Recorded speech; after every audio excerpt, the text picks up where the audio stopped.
سب سے پہلی و بنیادی خصوصیت امام حسین علیہ السلام معاشرے میں بہت سارے کام کرنے کے ہوتے ہیں، ترجیح پرائیورٹی معین کرنی ہوتی ہے، چونکہ زندگی اور میں اور آپ کا وقت حساب شدہ ہے۔ ان الانسان لفی خسر، تمام انسان خسارے میں ہے۔ ان الانسان، تمام بنی نوع خسارے میں ہے۔ پھر قرآن الگ کرتا ہے الا الذین آمنوا وعملوا الصالحات وتواصوا بالحق وتواصوا بالصبر۔ جو اعمال صالحہ حساب شدہ اعمال انجام دے گا، بر وقت ضائع کیے بغیر، ترجیحات اور پرائیورٹیز کو معین کر کے، وہ فائدے میں ہوگا، وہ نفع کمائے گا، وہ انسانیت کے اوج پہ فائز ہوگا۔ امام کے پاس بہت سارے راستے تھے، لیکن مؤثر ترین اقدام، ضروری ترین اقدام اور کسی بھی قوم کے عروج عطا کرنے کے اس عمل کو امام انجام دیتے ہیں۔ فساد کی جڑ، فساد کی ماں، ام الفساد، شر المطلق بنو امیہ اور یزید کے خلاف امام قیام کرتے ہیں۔ یہ ترجیح اول ہے امام حسین علیہ السلام کے قیام کی۔ سورہ چار قل کے اندر فلق، ایک غاسق وقب، دو نفاسات العقد، تین حاسد اذا حسد، چار یہ وہ امور جن کو بیان ہونا چاہیے کہ تحریک کربلا سمجھ میں آئے گی کہ کیوں امام نے ترجیح اول بنو امیہ و یزید کے خلاف قیام کو قرار دیا۔ شر مطلق چھوٹے گناہ کو بھی بڑے گناہ میں بدلتی ہے۔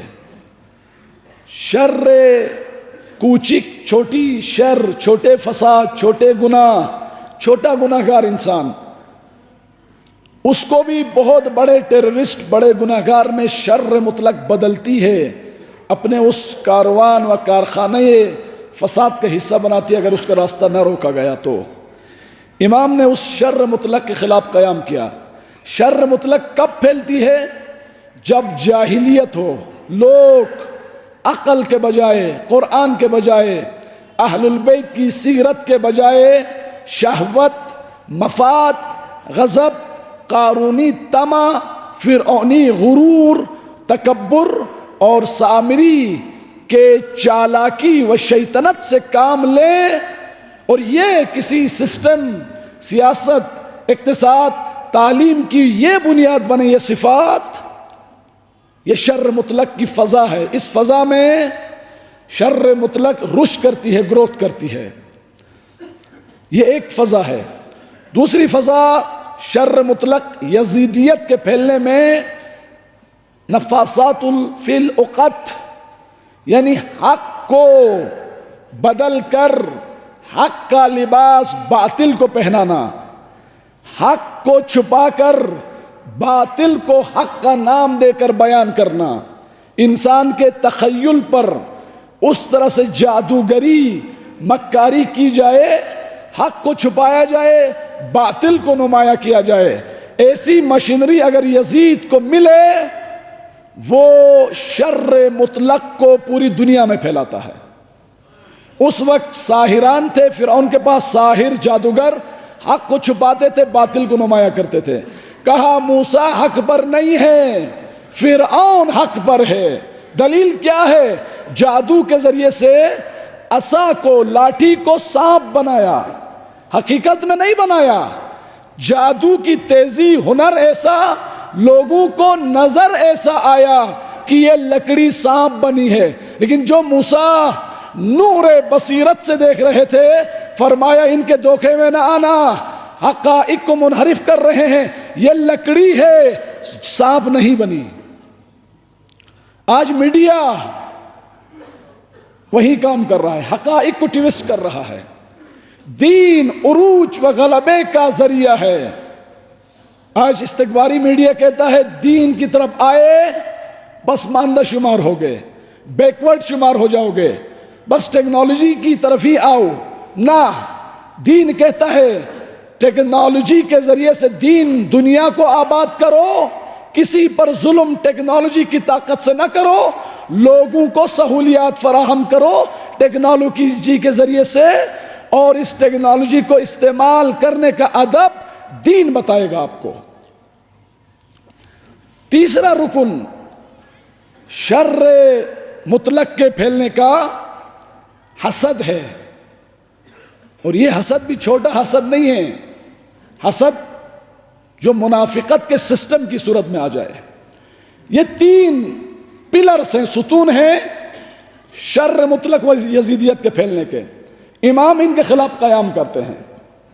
امام نور مطلق ہیں، شمس طالعہ ہیں، چمکتے ہوئے سورج ہیں۔ یزید اندھیرا ہے، یزید کی تعلیمات، یزید کی سیرت اس رات کی طرح ہے جو پورے عالم کو اندھیرے میں دھکیل دیتا ہے۔ غاسقین اذا وقب، ایسی رات، اندھیرا، ظلمت جو ہر چیز کو تاریکی میں دھکیل دے۔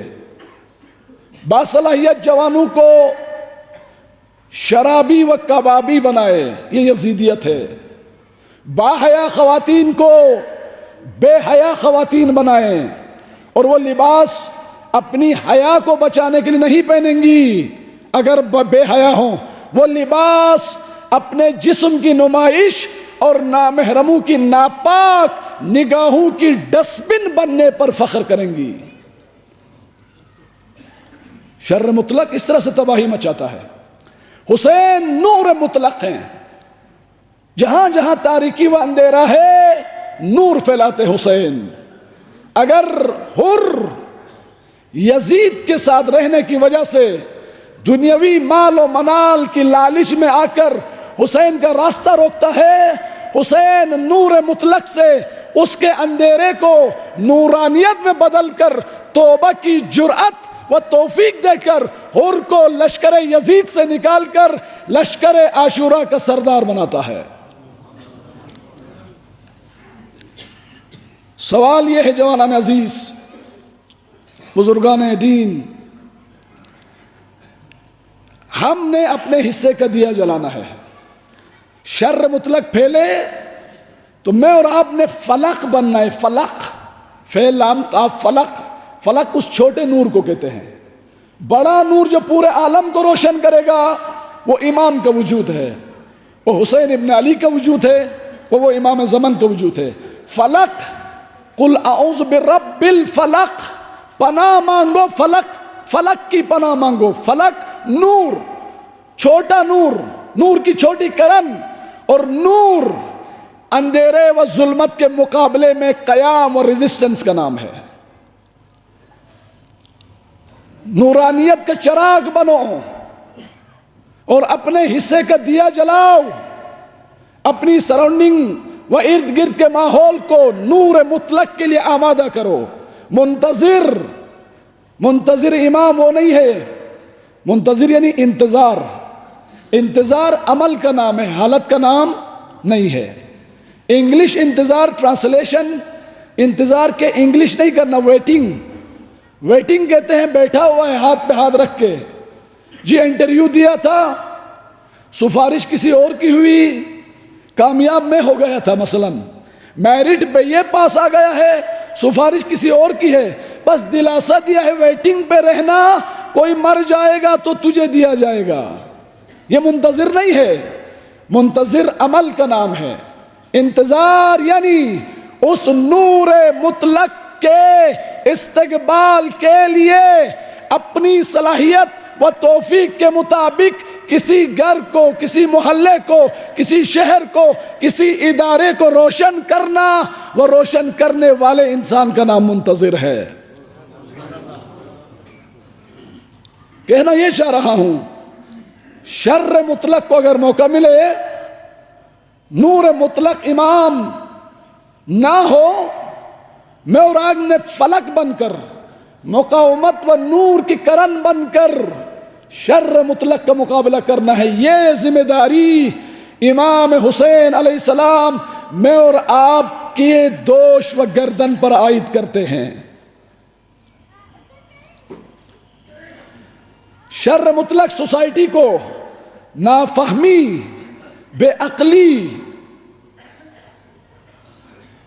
اور جذباتی پنے کی طرف لے جاتی ہے۔ میں اور آپ نے سوسائٹی کو عقلانیت، دینداری کی طرف حرکت دینی ہے، اور میں اور آپ نے اپنے شہر کو بچانا ہے۔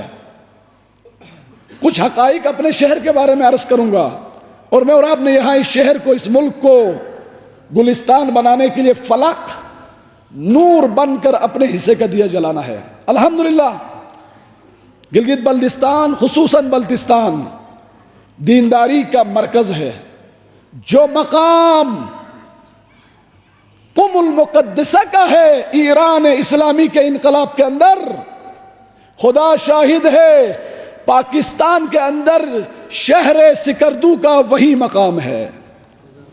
پاکستان کی بیداری، پاکستان کے اندر تبدیلی، اور پاکستان کو مستکبرین کے چنگل سے بچانے کے لیے مؤمنین سکردو، الحمدللہ ہمیں اپنے علماء پر فخر ہے۔ علماء سکردو وہ ہمارے مراکز وہی صلاحیت رکھتے ہیں اور وہی نگاہیں و توقعات ہیں جو ہمیں قم کے مراکز و قم کے علماء سے ہے۔ اس سے بڑا پوٹینشل و دینی جذبے کا حامل شہر نہیں دیکھ سکتے ہم، اور آپ نے ثابت کیا۔ مثلا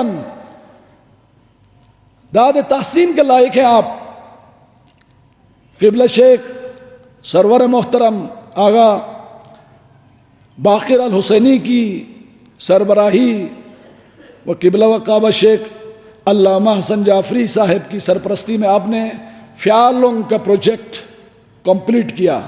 یہ ایک پروجیکٹ نہیں ہے، یہ ایک عزم کا نام ہے۔ جب کوئی قوم اپنے دردوں پہ صرف نوحہ پڑھنے کے بجائے اپنے آپ کو مشکل کوشاں سمجھ کر اس مشکل کو حل کرنے کے لیے میدان میں اترے، تو یہ قوم اس طرح کا پروجیکٹ طے کرتی ہے۔ استقلال وہ ہم کر سکتے ہیں کا ایک نمونہ ہے۔ دوسرا، رہبر معظم کی شہادت پر شہر سکردو نے جو چہلم کا باوقار، باشکوہ، قابل فخر اجتماع آپ نے یہیں اسی گراؤنڈ کے اندر منعقد کر کے، ہم ایران میں تھے اس وقت، کتنے فخر کا باعث تھا جب ایران کے ٹیلی ویژن میں دکھایا گیا اور فخر کیا گیا۔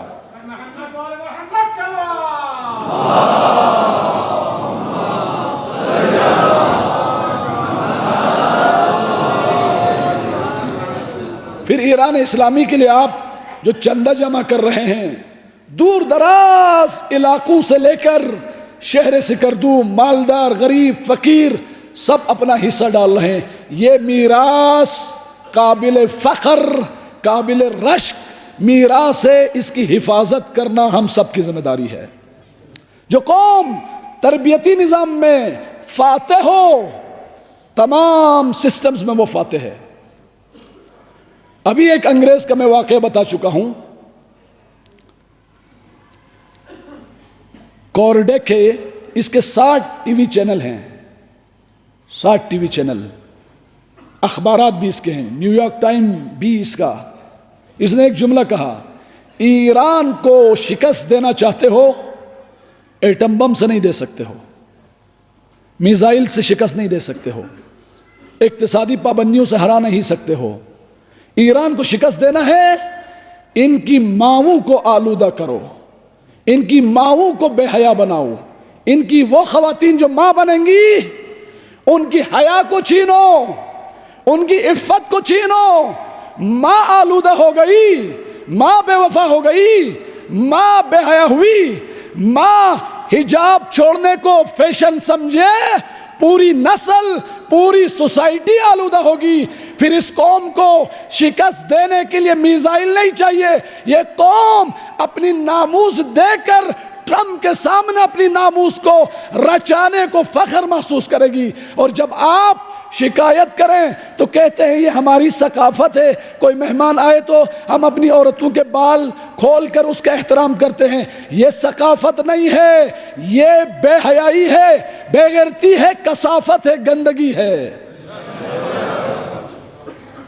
ایران کو کھوکھلا کرنا ہے، فیملی سسٹم کو ڈسٹرائی کرو۔ خمینی جیسے راہبر کو پرورش کرنے والی ماں کو بازاری عورت بناؤ، حیا جائے، پھر عورت لباس، انداز، وہ اپنائے گی، نامحرموں کی ناپاک نگاہوں کو اٹریکٹ کرے گی. اور نہیں معلوم اس عورت کو غلط ایڈریس کس نے دیا، یہ مظلوم عورت ہے. نامحرموں کی ناپاک نگاہوں کے لیے اپنے آپ کو آرائش کریں، وہ ناپاک نگاہوں کی ڈسٹ بن بن جاتی ہے. ہم نے اپنے دیے کا چراغ جلانا ہے جوان. فیملی نظام کو قوی کرو، جوانان جرات پیدا کرو، ان معاشرتی ہندو و انگریزوں کی جاہلانہ رسومات سے آزاد ہو جاؤ. کیونکہ جس امام کو ہم مانتے ہیں اس حسین کا ایک نام ابو الاحرار ہے، بابائے آزادی، بابائے انسانیت ہے. جوانان اپنی شادیاں بر وقت کریں، سادہ کریں اور پیچیدگیوں میں نہ پڑیں اور ان ظاہری رسومات سے باہر نکلو، تب جا کے ہم اپنی قوم کو بچا سکتے ہیں. دوسری چیز، ہم نے چراغ بننا ہے اور اپنی سوسائٹی کو بچانا ہے. دوسری چیز، ایک مرتبہ درود پڑھے محمد و آل محمد کے ساتھ.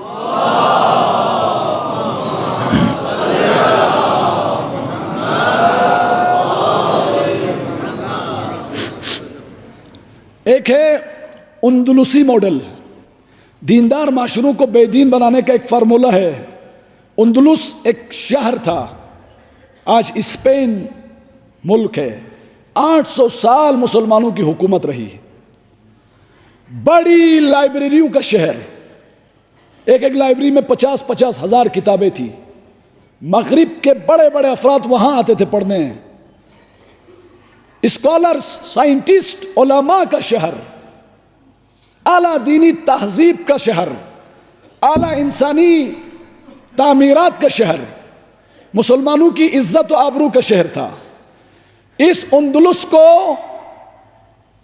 کیسے بدلا؟ میں اور آپ نے بیدار ہونا ہے، کیونکہ ہمارے شہر کے لیے بھی یہی نقشے ہیں. وطن کی فکر کر ناداں، مصیبت آنے والی ہے. تیری بربادیوں کے مشورے ہیں آسمانوں میں، وائٹ ہاؤس میں، تل ابیب میں، لندن میں اور ان کی یونیورسٹیز میں. گلگت بلتستان کو اندلس بنانا ہدف ہے مستکبرین کا، شر مطلق کا. اور گلگت بلتستان کو عاشورائی تہذیب کا مرکز بنانا ہمارا عزم ہونا چاہیے، ہمارا ارادہ ہونا چاہیے. 800 سالہ تہذیب کو کیسے؟ شراب، بے حیا خواتین، وہ میری زبان اجازت نہیں دیتی، وہ فساد کے شہر میں کیسے بدلا گیا؟ کیسے 800 سالہ زحمت علماء کی ضائع ہوئی؟ اندلس میں اسٹڈی کریں. 2 چیزوں پہ کام کیا مسیحیوں نے، 2 چیزوں پہ کام کیا. اس شہر کو بدلنا ہے. بہت پرجاذب شہر ہے اندلس. ایک تجارت، دوسرا تعلیمی نظام کی طرف آئے. تعلیمی نظام میں کہا وہ پڑھائیں. پہلے مطالبہ ایجاد کیا کہ آزادی مذہب ہونا چاہیے، آزادی تجارت ہونا چاہیے اور آزادی لین دین ہونا چاہیے. اس بہانے سے آئے، تعلیم میں وہ مواد ڈالا جو وہاں کی تہذیب سے میچ نہیں کرتا تھا. ایک دوسرا، تجارت میں ان میر صادق و میر جعفر اندرونی خائنین کو پیسے دیے گئے. کہا پورے اندلس میں انگور کا درخت ہوتا تھا، ان سے انگور لے لو مہنگے داموں پر. اگر 500 روپے کا کلو ملتا ہے 5000 دے کے لو. براق عمار ایک تاجر ہے مسلمان خائن، یہ عیسائیوں سے ملا. کہا آپ یہاں کے انگور خریدو مہنگے داموں پر، پیسے آئیں گے، یہ گاڑیاں خریدیں گے، بنگلے خریدیں گے، سیر سپاٹے کریں گے، زمینیں بیچیں گے، ضمیر بیچیں گے، انگور بیچیں گے مہنگے داموں. انگور بیچا، پھر اس نے نقشہ دیا اس کا شراب بناؤ. شراب بنا کر فری میں انہیں کھلایا گیا. خوب فری میں کھلانے کے لیے کوئی جگہ تو ہونی چاہیے نا. پھر اس تاجر نے کہا دریا کے کنارے ہوٹل بناؤ. دریا کے کنارے ہوٹل بنایا، بازو کو بلایا ٹریننگ کے نام پر، فلاں کے نام پر بلا کر وہاں ٹرین بے حیا خواتین کو بناؤ سنگار کے ذریعے رکھا گیا، اور مسلمان جوان بزرگ و بعض مواقع پر مجاہدین بھی آئے اور ان ٹرین خواتین کے جاذبے میں آئے، شرابی بھی بن گئے اور فساد اخلاقی کا بھی شکار ہوئے۔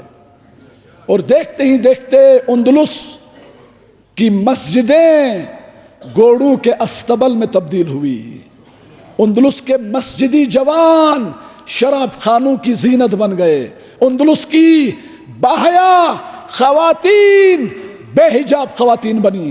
جوان، کیوں کہا ہمیں رمضان المبارک میں کہ میں مثلا مریض ہوں یا مسافر ہوں، روزہ نہیں رکھ سکتا، لیکن کیا میں کھل کے کھا سکتا ہوں؟ نہیں کھا سکتا ہوں۔ دوسروں کو کیا پتا میں مریض ہوں، میں مسافر ہوں، عذر شرعی ہے۔ اگر میں کھل کے روزہ کھاتا ہوں، 10 افراد کو جرأت ملتی ہے کہ روزہ کھانے سے کچھ بھی نہیں ہوتا، بہت کچھ ہوتا ہے۔ اگر ٹورزم کے نام پر ایک بد حجاب عورت بلتستان کی نہیں ہوگی، پہلے مرحلے میں کہیں اور سے لائی جائے گی، وہ بد حجاب ہو کے صرف گزرے گی، 10 خواتین یہیں سے پیدا ہوں گی۔ میں اور آپ کی وہ مجھ جیسوں کی غفلت سے کہ بد حجابی کی کوئی مشکل نہیں ہے، یہ تو ماڈرنٹی کی علامت ہے، یہ تو فیشن کی علامت ہے، اور پھر یہ ایک چلے گی اور فساد کا کاروان بنتا جائے گا۔ ہم نے اپنے حصے کا چراغ جلانا ہے، امر بالمعروف کرنا ہے، ہوشیاری دینی ہے، باشعور کرنا ہے۔ اگر عورتیں بے حجاب بن جائیں، ایک اور واردات، استکباری نظام، شیطانی نظام، شر مطلق، یہ یزید نے بھی کام کیا۔ کیوں یزید نے حضرت زینب کی چادر چھینی؟ یہ بتانے کے لیے کہ زینب کی چادر اتنی اہمیت نہیں ہے، معاذ اللہ معاذ اللہ، اور پوری سوسائٹی کو میسج دے رہا تھا اب بد حجاب بنو، جرأت دے رہا تھا۔ استکباری نظام کچھ چیزوں کے دوش پر سوار ہو کر ایمان کا سر قلم کرتا ہے۔ ایک عورتوں کی بد حجابی پر، بد حجابی عورتوں کی ڈیم کی طرح ہے، ڈیم کے سد کی طرح، دیوار کی طرح۔ یہ جو ستپارہ ڈیم ہے وہ پانی رکا ہوا ہے، کس وجہ سے رکا ہوا ہے؟ اس دیوار سے رکا ہوا ہے، دیوار کی وجہ سے۔ اگر وہ دیوار ٹوٹ جائے اور کوئی ماڈرن ہونے کی علامت یہ بتائے کہ ستپارہ ڈیم کی دیوار کو توڑ دو، اس کی کوئی ضرورت نہیں ہے، آپ توڑ دو گے تو ماڈرنائز ہو جاؤ گے۔ اگر دیوار ٹوٹ گئی نا، طوفان مسجد، اسکول، ادارہ، یونیورسٹی، گھر، کھیت، کھلیان سب کو ملیمیٹ کر دے گا۔ حجاب اس فساد کے ڈیم کا دروازہ ہے، دیوار ہے۔ جب حجاب ہے، ناپاک نگاہیں حجاب سے ٹکرا کر پلٹتی ہے، اس عورت کی طرف نہیں بڑھتی۔ بد حجاب ہو، تمام برائیوں کا دروازہ اس سوسائٹی کی طرف کھل جاتا ہے۔ باحجاب ہونا صرف ایک اخلاقی واعظ و نصیحت نہیں ہے، سوسائٹی کو فساد سے بچانے کی ویکسینائزیشن اور ایک اسٹریٹجی کا نام ہے جوانان عزیز۔ اس لیے رہبر معظم نے حجاب پر بہت تاکید کی۔ ایک مرتبہ درود پڑھے محمد و آل محمد کے ساتھ۔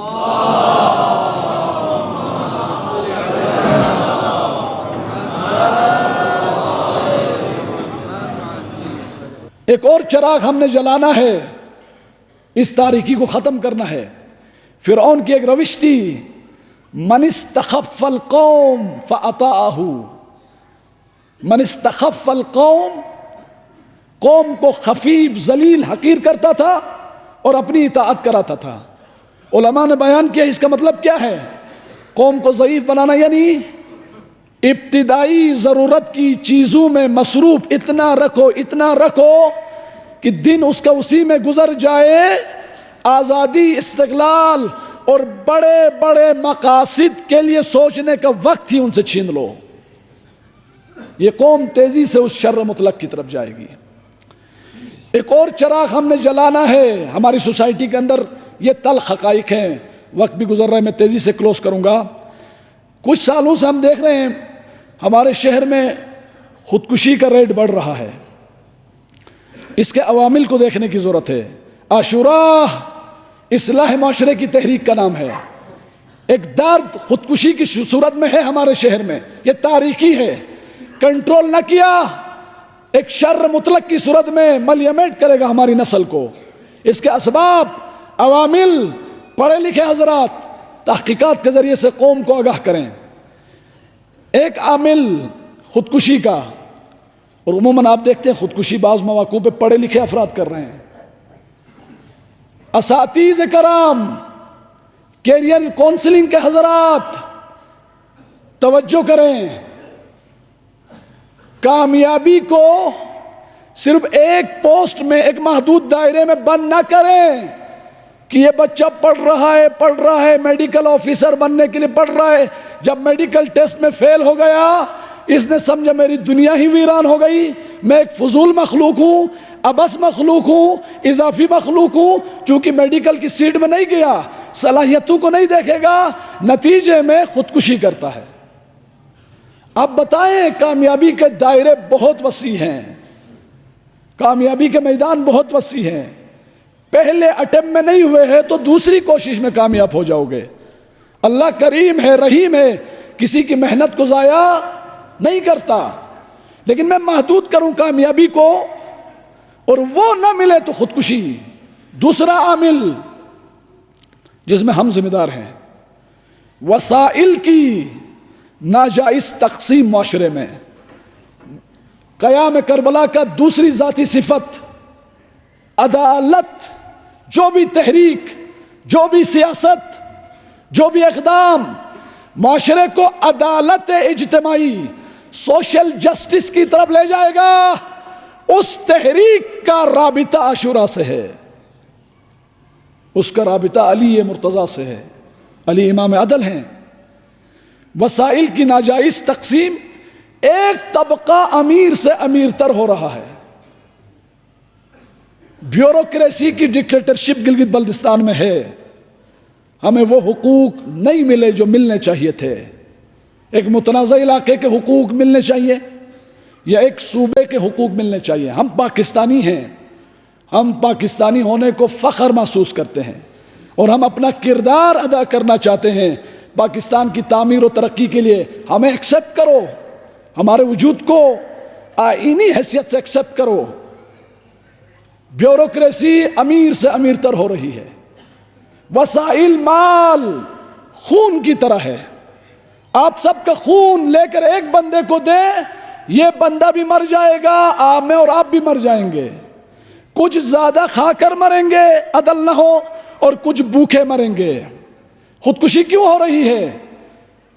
وہ بیچارہ رسومات کا مقابلہ نہیں کر سک پا رہا, اسے شادی کرنی ہے, وسائل نہیں ملتے.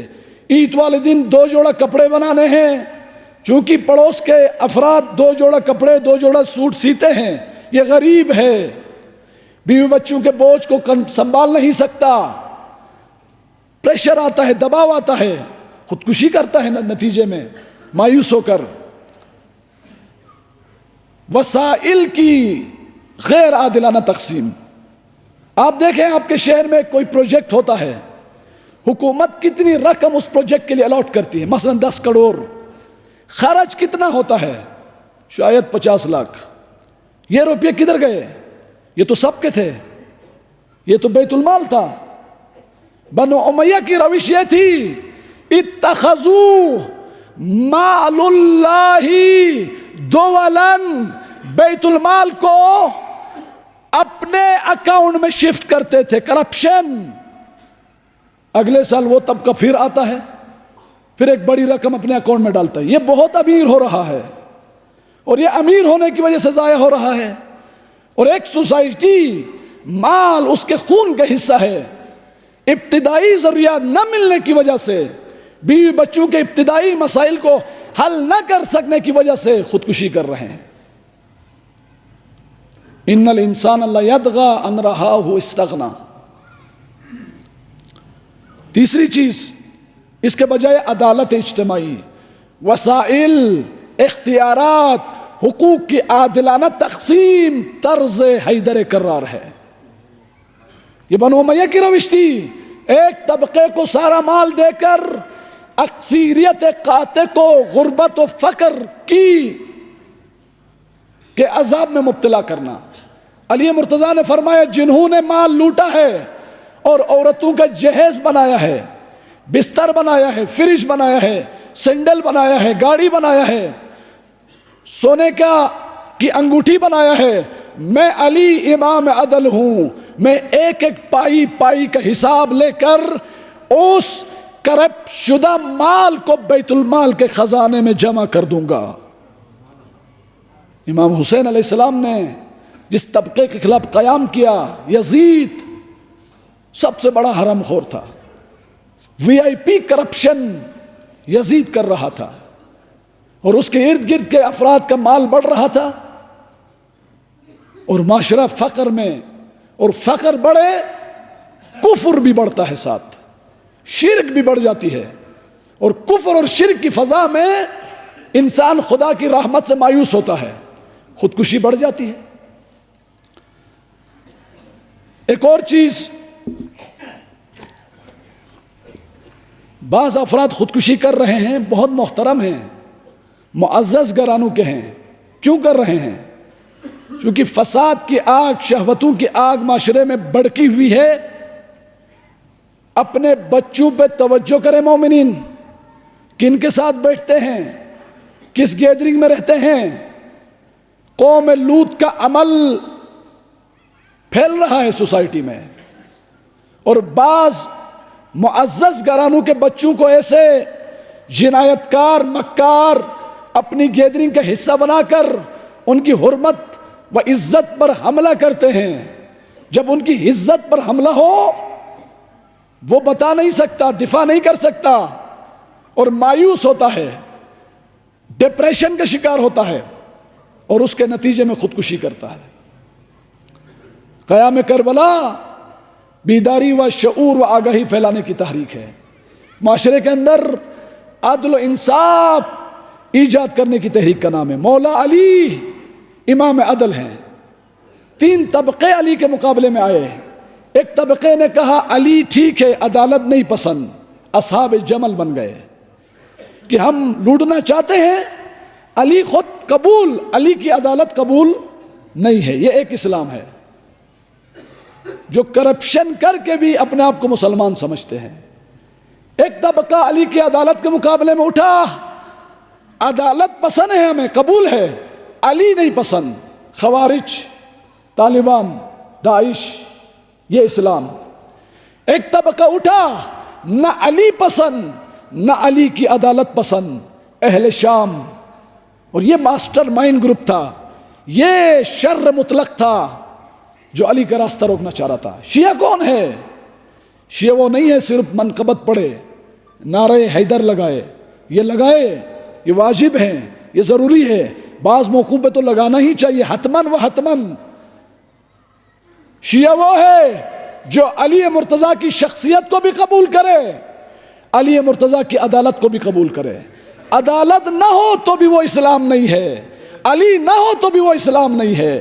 جو علی کو نہ مانے وہ اپنے آپ کو مسلمان نہ سمجھے، اور جو عدالت علی کو بھی نہ مانے، صرف علی کو مانے، یہ بھی مسلمان نہیں ہے۔ یہ 3 اسلام علی کے مقابلے میں اٹھے۔ میری گفتگو تمام۔ رہبر معظم نے فرمایا آج علی کی جنگیں زندہ ہیں، علی کی جنگیں تاریخ کا حصہ نہیں ہیں۔ آج بھی 3 اسلام امریکائی ہیں۔ ہم علی کی راہ پر چل کر عدالت کا قیام چاہتے ہیں پوری دنیا پر، امریکہ کے شر مطلق قارونیت کے اکٹوپس سے دنیا کو نجات دینا چاہتے ہیں۔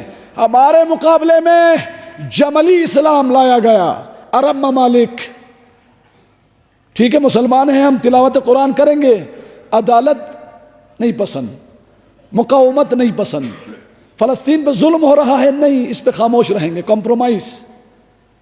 آج عرب ممالک اہل جمل کا سما پیش کر رہے ہیں۔ خوارج نے کہا عدالت پسند ہے، علی نہیں پسند، داعش و طالبان و القاعدہ اس اسلام کی آج عملی تصویر ہے۔ اس وقت اہل شام بنو امیہ نے کہا نہ علی پسند نہ عدالت پسند، آج امریکہ کا استکباری نظام کہتا ہے نہ علی پسند نہ علی کی عدالت پسند، اور حیدر کرار نے ان کا مقابلہ کیا۔ رہبر معظم فرماتے ہم ان کا مقابلہ کر رہے ہیں اور مقابلہ کریں گے، اپنی ذمہ کا چراغ روشن کریں گے، اور ہمیں یقین ہے یہ انقلاب اسلامی عدالت علی کا پرچم بلند کر رہا ہے، مظلومیت امام حسین کا پرچم بلند کر رہا ہے۔ یہ انقلاب پوری دنیا کی ظلمت کو روشنی میں بدل کر اس یوسف زہرا کے استقبال کے لیے آمادہ کرے گا انشاءاللہ۔ اس یوسف زہرا کے استقبال کے لیے ماحول فراہم کرے گا انشاءاللہ۔ اس انقلاب کی اٹھان، اس انقلاب کا رشد، اس انقلاب کی مقاومت، اس انقلاب کی طرف توجہ، اس انقلاب کا پازیٹیو چہرہ جو آج دنیا نے دیکھا ہے، یقین ہے یہ انقلاب ظہور امام کی صورت میں جلوگر ہوگا۔ اور امام زمن کے بارے میں یہی فرمایا امام حسین نے کہ میرے خون کا نتیجہ میرے بیٹے مہدی کا انقلاب ہوگا جو عدل و انصاف پوری دنیا میں قائم کرے گا۔ اور امام مہدی عاشور کے دن ظہور فرمائیں گے۔ امام مہدی امام حسین کے لہجے میں خطاب کریں گے، الا یا اہل العالم، اے عالم سن لو، شر مطلق کو ختم کرنے کے لیے میں حسین کا بیٹا آیا ہوں۔ حسینی لہجے میں جو میرے آقا حسین کا سر قلم ہوا اور حسین کے سفیر مسلم کا سر قلم ہوا، وہ خون ضائع نہیں ہوا، وہ خون مہدوی عدالت کا نظام بن کر پوری دنیا پہ چھا گیا۔ اجرکم ربکم۔ جناب مسلم کوفے میں آئے، پہلے پہر کوفے نے 18,000 لوگوں نے استقبال کیا مسلم کا۔ عبید اللہ ابن زیاد جب کوفے آیا بیس بدل کر مکاری کے ساتھ دھمکی دی، جو بھی ہمارے وزارت خزانہ سے پیسے لیتا ہے ان کے پیسے بند کر دیے جائیں گے۔ تمام قبیلوں کے سرداروں کو بلایا، خبردار آپ کے قبیلے کے ایک فرد نے بھی مسلم کا ساتھ دیا، آپ کی ناموس ہمارے لیے حلال ہوگی اور آپ کے جوانوں کو مار دیا جائے گا۔ یوں مسلم تھوڑی دیر بعد مسجد کوفہ میں دیکھتا ہے 18,000 میں سے 300 افراد، تھوڑی دیر بعد دیکھتا ہے 30 افراد، اور مسجد سے باہر نکلتا ہے تو تنہا یہ تنہا مسلم کوفے کی گلیوں میں دائیں دیکھتا ہے بائیں دیکھتا ہے، اے سفیر حسین، واقعاً تو سفیر حسین ہے، تیرے آقا کا ایک لقب کیا ہے مسلم؟ جناب مسلم تیرے آقا کا لقب یہ ہے وتر الموتور، وہ جسے تنہا کر کے مارا گیا، وہ جسے تھکا تھکا کے مارا گیا۔ مسلم بھی تنہا ہے، مسلم بھی تنہا ہے۔ اتنے میں توآ نامی خاتون کے دروازے پہ کھڑا ہوا۔ وہ خاتون اپنے بچے کے استقبال کے لیے تھی، باہر آئی، ایک جوان اس کے دروازے پہ کھڑا ہے۔ اے جوان، تیرے میرے دروازے پہ کھڑا ہونا مناسب نہیں ہے۔ مسلم نے پانی مانگا، پانی پیا، گھر چلی گئی، دروازہ بند، پھر دروازہ کھولا، پھر وہ تنہا جوان وہیں پہ کھڑا ہے۔ ایک سوال کیا، اے جوان کیا تیرے بیوی بچے نہیں ہے؟ کیا تیرا گھر نہیں ہے؟ چلا جا اپنے گھر۔ کہا میں غریب ہوں، انی غریب ہوں، میں پردیسی ہوں، میرا گھر یہاں نہیں ہے، میں مسلم ہوں، میں سفیر حسین، میں زہرا کے لخت جگر بیٹے کا سفیر ہوں۔ اجرکم ربکم۔ کنیز زہرا تھی، مسلم کو اپنے گھر میں پناہ دیتی ہے۔ جناب مسلم نے فرمایا تو مجھے پناہ دینا، تیرے اس احسان کی میں تلافی کروں گا۔ میں کہوں گا جناب مسلم تھوڑی دیر بعد آپ کو شہید کر دیا جائے گا، کیسے تلافی کرو گے؟ جواب دیں گے میری ماں زہرا اس توآ کو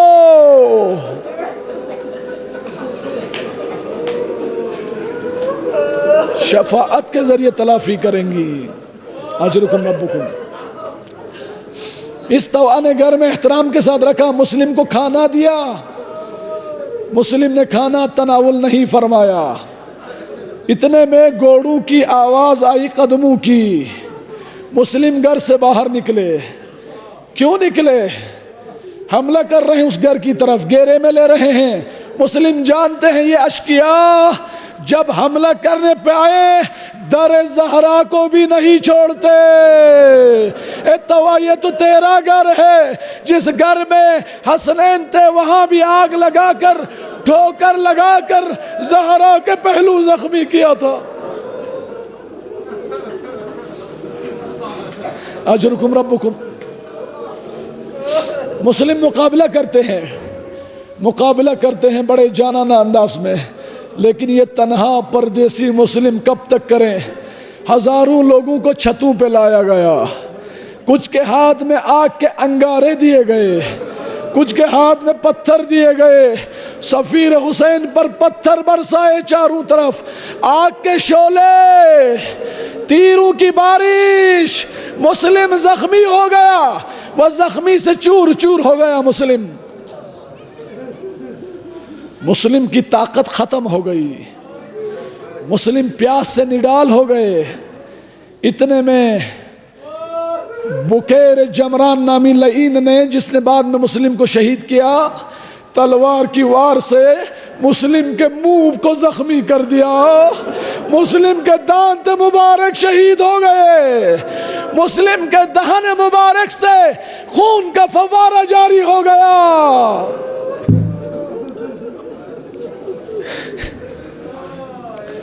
مسلم زخموں سے نڈال ہو کر گھوڑے سے زمین پر آئے، دیوار پر ٹیک لگائے بیٹھے تھے.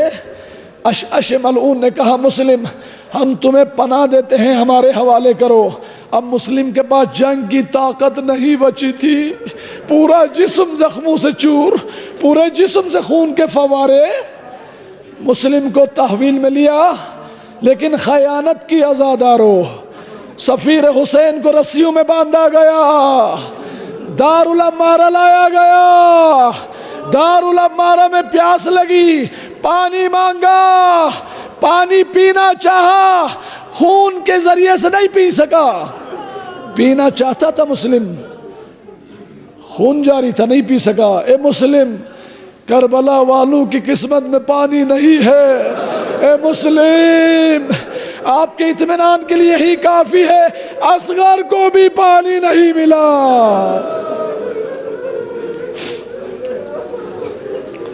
اتنے میں مسلم رونے لگے. عزادارو، انہوں نے کہا آپ تو بڑے پہلوان تھے، رو کیوں رہے ہو؟ مسلم نے فرمایا اپنے لیے نہیں رو رہا، شہادت میری آرزو تھی، اس تک پہنچ رہا ہوں. میں اس لیے رو رہا ہوں، میں نے حسین کو کوفہ بلایا ہے.